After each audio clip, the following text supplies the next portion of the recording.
My name is Samuel Hart. I'm 103 years old. Most people spend their entire lives chasing happiness and somehow still feel like they missed it. My name is Samuel Hart. I am 103 years old. I've lived through wars, buried friends, raised children, lost people I loved, and watched the world change in ways I never imagined. And after more than a century of living, I've learned some uncomfortable truths about happiness, truths most people don't like to hear. When I was young, I believed happiness was something waiting for me somewhere in the future. I thought it would come when I had enough money, when my work was respected, when life finally became stable and predictable. I remember being in my 20s, working long hours at a small repair shop, thinking to myself, just a few more years of this, then life will really begin. But life has a strange way of moving faster than your plans. In my 30s, I got married to a woman named Eleanor. She had a quiet laugh and a way of looking at people that made them feel understood. We didn't have much money, but we had a small house, a creaky wooden table, and the kind of evenings where nothing special happened, and yet those evenings felt full. Back then I told myself those simple days were temporary. I believed happiness would come later, when things improved. So I worked more and more. Years passed like pages turning too quickly. I was proud when I finally built a successful business. People respected me. My name was known around town. I remember the day I signed the papers for a bigger office and thinking, now this is it. Now life will feel complete. But that night, I came home late, and Eleanor had already fallen asleep in the living room chair, waiting for me. The television was still on, the lights were dim, and there was a plate of food on the table that had gone cold. That moment stayed with me longer than the business success ever did, because that was the first time I felt a strange kind of emptiness, even though I had finally reached the thing I had been chasing. You see, one truth about happiness that people rarely admit is this. The things we sacrifice for it often turn out to be the very things that could have given it to us.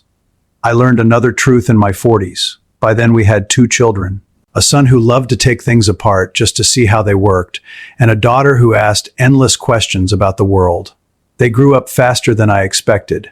I told myself I was working hard for them, for their future, for their comfort, and in many ways that was true. But one evening, my daughter, who couldn't have been more than 9 years old at the time, asked me a question I still remember word for word. She said, "Dad, why do you only come home when we're already sleepy?" Children have a way of asking questions adults spend years trying to avoid. Another truth about happiness is that we often postpone it, thinking we are being responsible. But life doesn't wait for the perfect moment.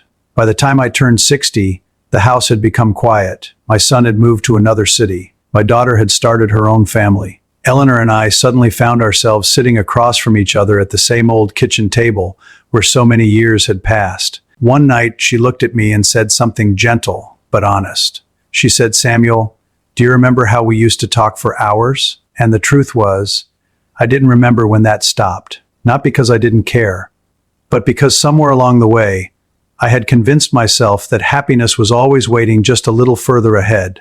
That's another brutal truth people don't like hearing.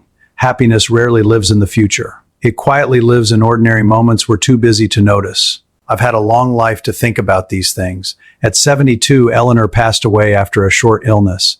We had been married for 41 years.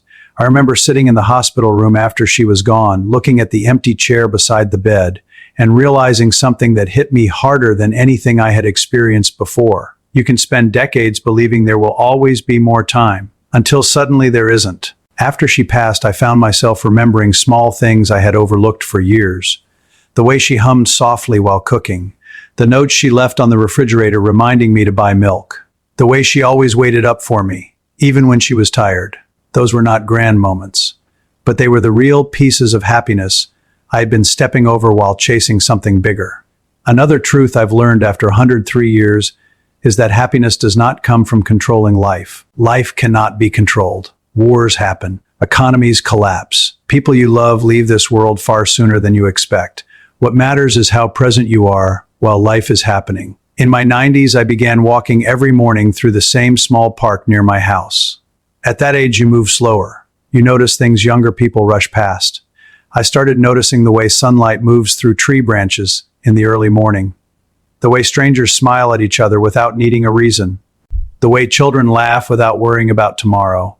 Those small observations began to mean more to me than any achievement I had worked for in my youth. Because another truth about happiness is that it becomes easier to see once you stop chasing it.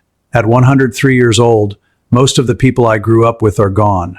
Sometimes I sit by the window in the quiet afternoon and think about the long road my life has been.